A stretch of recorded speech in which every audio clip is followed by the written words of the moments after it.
Mhm.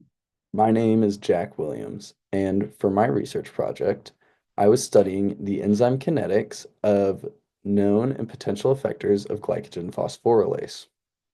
Glycogen phosphorylase is an enzyme responsible for phosphorylating glucose monomers in order to remove them from a glycogen chain, which means it plays a key role in energy metabolism within the body.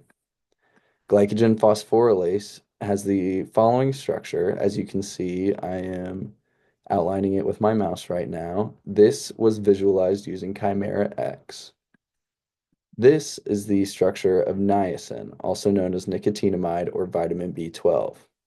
Niacin is a precursor for the electron carrier molecule NAD+, which also plays a key role in energy metabolism. Thus, I wanted to test its effect on glycogen phosphorylase. In the top left section of our results, you can see the calibration curve of inorganic phosphate. This experiment was performed to receive the kinetic constants for glycogen phosphorylase B using the reverse reaction. To its right, you can see the AMP enzyme assays, which are glycogen phosphorylase kinetics assays performed using the known activator of glycogen phosphorylase AMP.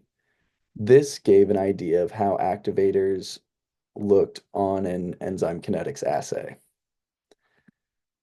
Inversely, D-glucose is a known inhibitor of glycogen phosphorylase, and thus this enzyme kinetics assay shows how an inhibitor would affect glycogen phosphorylase. Finally, we have our two niacin enzyme kinetics assays.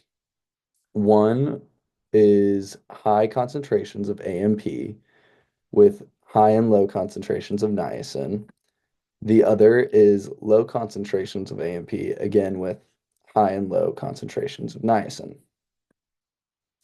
Now, as it applies to the Vmax values between these enzyme kinetics assays, there was no real difference when switching between high and low concentrations of niacin for both high concentrations of AMP and low concentrations. It was both around like zero point 0.3. It wasn't a substantial difference. Next, the Km values are where we see some effect performed by niacin. As you can see in our results table, the Km actually increases as the concentration of niacin decreases under conditions of high concentration of AMP. This suggests that niacin under high concentrations of AMP acts as an activator. Inversely, under low concentrations of AMP, as you go from high concentrations of niacin to low concentrations, the Km actually decreases, which suggests that when AMP is not present, niacin actually acts as more of an inhibitor or increases the Km.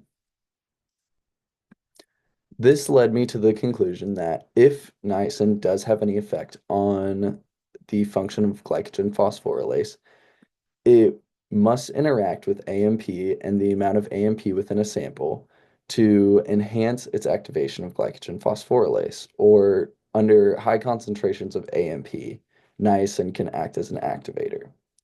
This makes further sense when you think about the structure of NAD plus and how it does look similar to niacin and an AMP molecule. For future directions, I would be interested in repeating the kinetics assays for niacin at high and low concentrations of AMP to receive more data and strengthen my conclusions.